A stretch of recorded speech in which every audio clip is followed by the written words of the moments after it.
नमस्कार, मैं योगेंद्र शर्मा आपका स्वागत करता हूं और आपसे निवेदन है कि आप इस वीडियो को आखिर तक देखें और अगर यह आपको अच्छा लगे तो इसे लाइक करें और चैनल को सब्सक्राइब करें।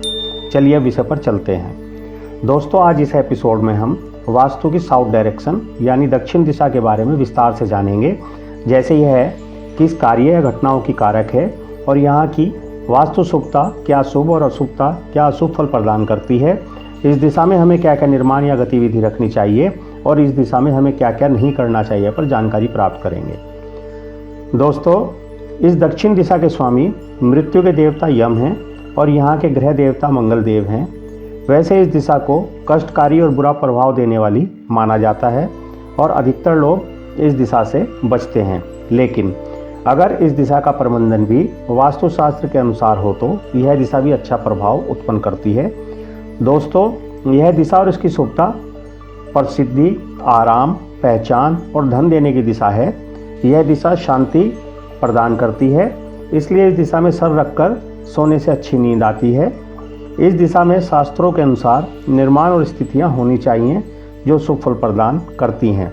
इसके विपरीत स्थिति होने पर, अशुभता होने पर इस दिशा में हमें अशुभ फलों की प्राप्ति होती है।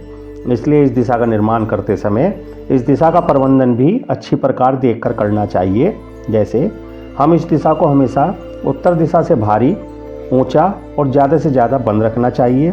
साथ ही दक्षिण दिशा की ओर मुख करके कोई भी कार्य करने या खाना खाने से बचना चाहिए। यह दिशा हमारे पितरों की भी दिशा है, इसलिए इस दिशा की ओर मुख करके अपने पितरों को याद करना व प्रणाम करना चाहिए और इसी दिशा की दीवार पर उनका चित्र लगाना चाहिए। इसके अलावा इस दिशा में निर्माण करने से पहले आप यह अवश्य देख लें कि भूमि इस दिशा में कटी हुई या बढ़ी हुई ना हो। अगर है तो इसे सर्वप्रथम आपको चकोर कर या इसका उपचार करने के बाद ही निर्माण कार्य करना चाहिए। दोस्तों, अब हम जानते हैं कि वास्तु अनुसार हमें दक्षिण दिशा में क्या क्या निर्माण कार्य करने चाहिए और किस कार्य से बचना चाहिए। हमें इस दिशा में ज़्यादा से ज़्यादा भारी निर्माण करना चाहिए और इस दिशा को अधिक सामने वाली दिशा से अधिक ऊंचा रखना चाहिए।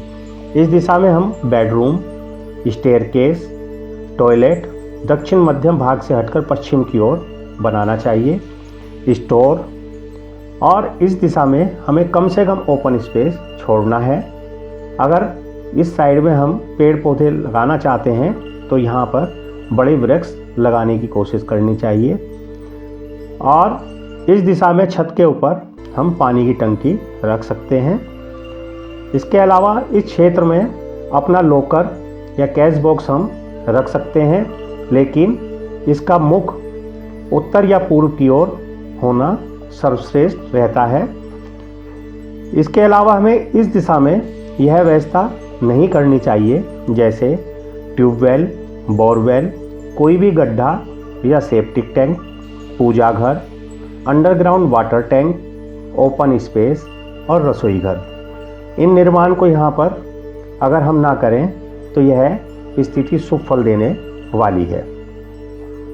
दोस्तों, इसके अलावा इस दिशा में हमें अधिकतर लाल कलर या इसके परिवार के रंगों का ही इस्तेमाल करना चाहिए। इस दिशा में इसके सामने वाली दिशा के विपरीत रंगों का इस्तेमाल ना करें। चलिए अब बात करते हैं इस दिशा में अगर घर दक्षिण मुखी है तो हमें मुख्य द्वार कहाँ पर रखना चाहिए।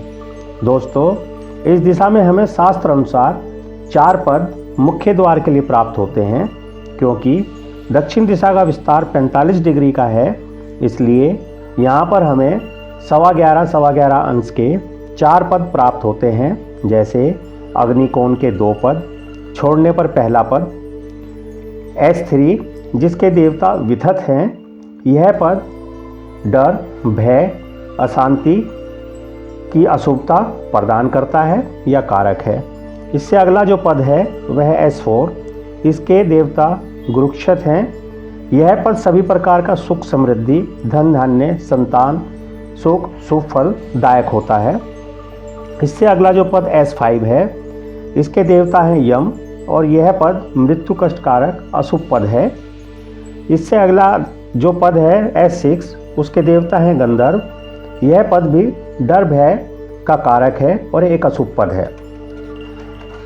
इस प्रकार हमें दक्षिण दिशा में केवल एक ही मुख्य द्वार के लिए पद प्राप्त होता है, जहां पर बना द्वार हमें शुभ फल प्रदान करने वाला होता है।